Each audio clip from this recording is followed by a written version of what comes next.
Welcome to South First. I'm Anusha Ravi Sood, and you're watching State of Play. What used to be a weekly roundup of all things politics and policy from the southern part of India will now be presented to you in a new format.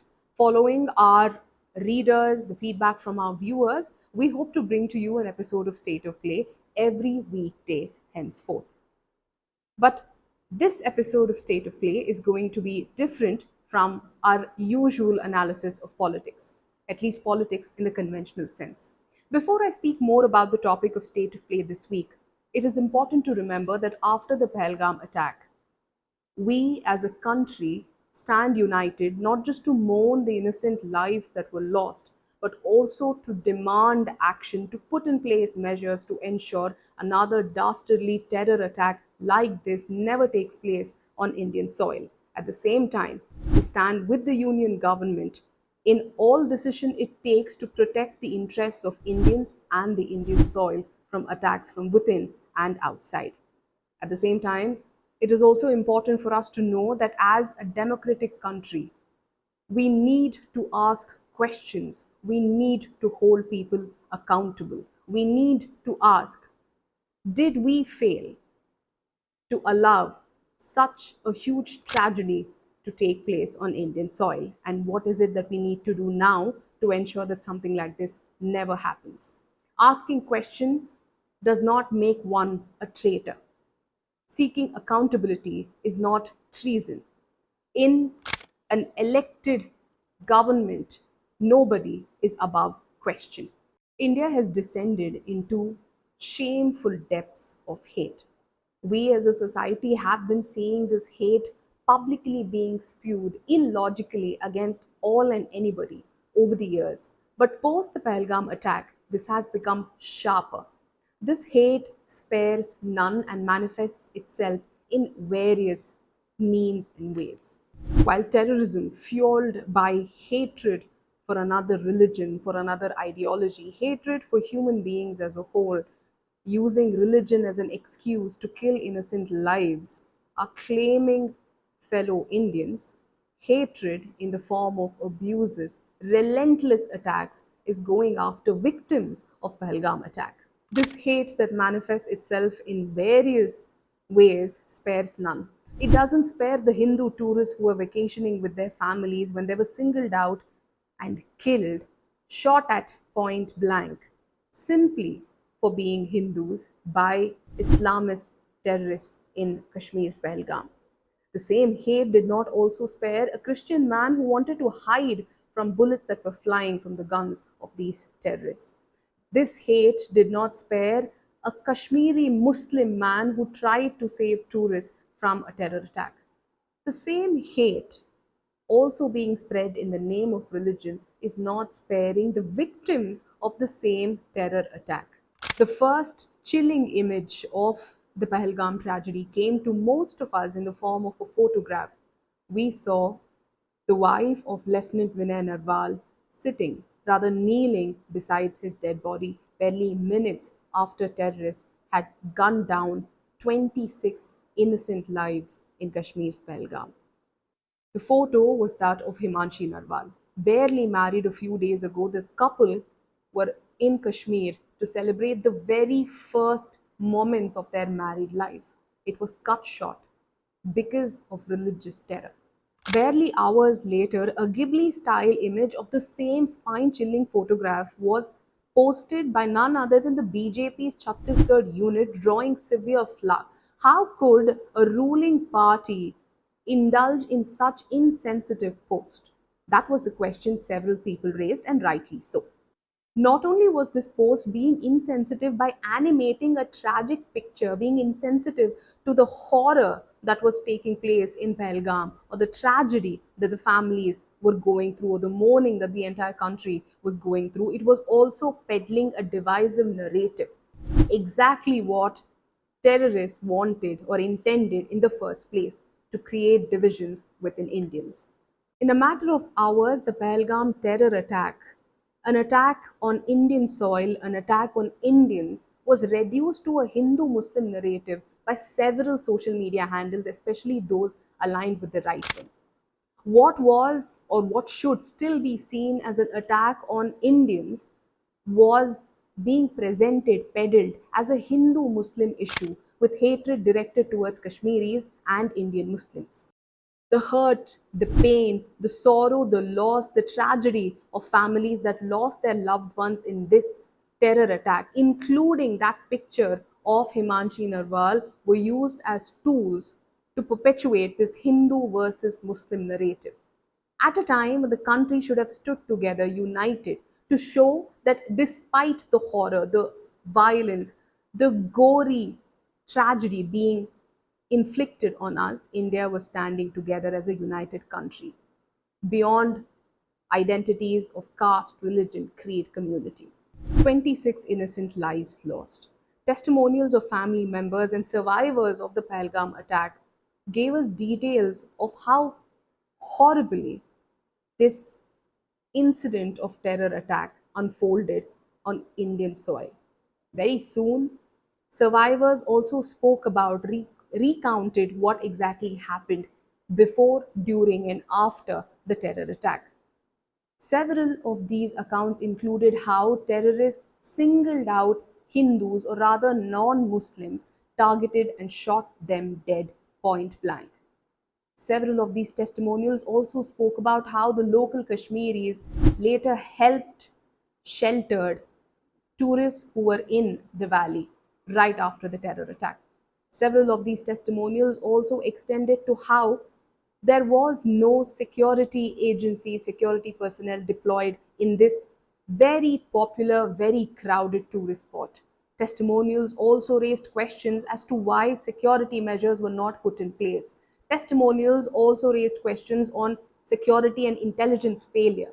Several of these survivors questioned why the Union government had given them a false hope and impression that Kashmir was safe. It was due to the Union government's impression that Kashmir, the Naya Kashmir, was safe.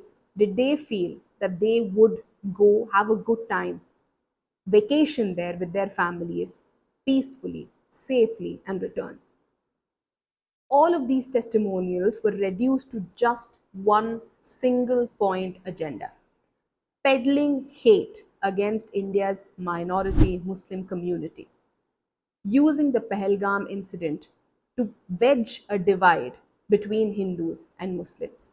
Such was the hatred that was being peddled against Indian Muslims and Kashmiris that even when survivors of the Pahalgam attack came out and publicly appealed for peace, spoke about how terrorism has no religion and these were just monsters, spoke about how Kashmiris there, the local men, had helped them and hence had come to become their brothers. These hate peddling handles could not simply handle that. In fact, they went after the same victims who've lost their loved ones to this horrible terror attack. This was the case with Himanshi Narwal, the wife of Lieutenant Vinay Narwal, whose image first made us understand the gravity, the horror of the Pahalgam attack. When she spoke to the media and appealed for peace and said they want nothing but peace, of course, justice, but do not want anybody targeting Indian Muslims or Kashmiris, she was subjected to vile, vicious vitriol online.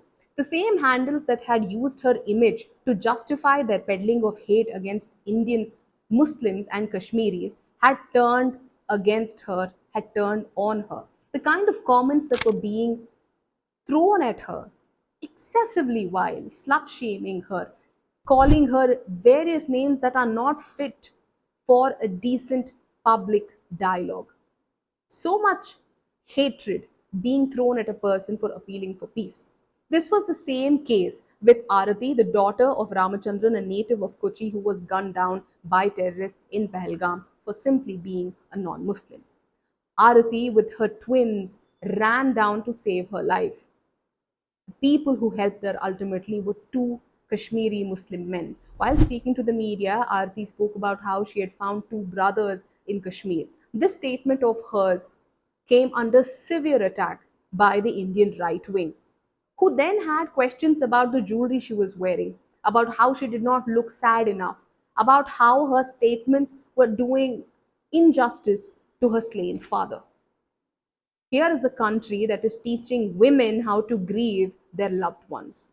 God forbid the women have minds of their own and they speak their minds and what they speak is not suitable to their palate, the only way for them to go is to attack these women, attack their ethics, attack their morality, attack their appearance, attack their intent, their instinct, attack their entire sorrow. When the entire country is standing with the survivors of Pahalgam, mourning the victims of Pahalgam, there is an entire ecosystem that is actively working towards shaming, discrediting, abusing them to no end. And all of this happens even as the union government or prominent leaders of the BJP refuse to open their mouths about it. The National Women's Commission, that is very active when it comes to taking up suo motu cases, especially against leaders of opposition parties or critics of the ruling party, chooses to respond to this entire ecosystem's vile vitriol against a widow, Himanshi, only after days. And when it responds, the Women's Commission only puts up a post condemning such statements. In previous instances, the Women's Commission has had no problems at all in taking up suo motu cases, writing letters to the police heads of several states, even to the union government, demanding cases be registered against handles for abusing, for indulging in abusive behavior against women, causing harm to their dignity, as they put it. In this case, days of endless trolling, vitriol, abuse against Himanshi, and the Commission for Women only chooses to condemn it, appealing that such abuses should not be heard. The hate doesn't stop there. If the entire intent of the Pahalgam attack was to divide Indians on religious lines, the right wing ecosystem, by peddling hatred against Indian Muslims and Kashmiris, is in fact implementing this plan. Begs the question, who really is the anti national here? In several states, right after the Pahalgam attack, Kashmiris came under attack. Several Kashmiri students were assaulted, threatened, intimidated. Kashmiri vendors, shawl vendors, blanket vendors were attacked, abused, hit, forcing them all to consider going back to their homes. Poor Kashmiris who had come to different parts of the country to make a living. In several other states, right wing activists or Hindutva activists have taken it upon themselves to go after Muslim businesses, damaging shops, commercial establishments owned by Muslims. In Nainital, a brave Hindu woman stopped these thugs and questioned them for their action. What she got in return was threats, intimidation, including threats of rape. It takes one woman, like in Nainital, to question those peddling hate in the name of religion. Those who had used Himanshi's tragedy, her loss, her sadness, her tears, to peddle hate against fellow Indians can turn against her simply because she's appealed for peace. Are these people who really care about their fellow countrymen, or are they more interested in using, or rather misusing, a tragedy of a magnanimous scale to further divide society? As aware, literate, thinking, logical Indians, one must ask this question: would you allow divisive forces to spread hate, sow hate, and allow it to destroy the social fabric of this country? Or would you stand up, like that Hindu woman in Nainital, against these thugs and reclaim the social fabric that is India?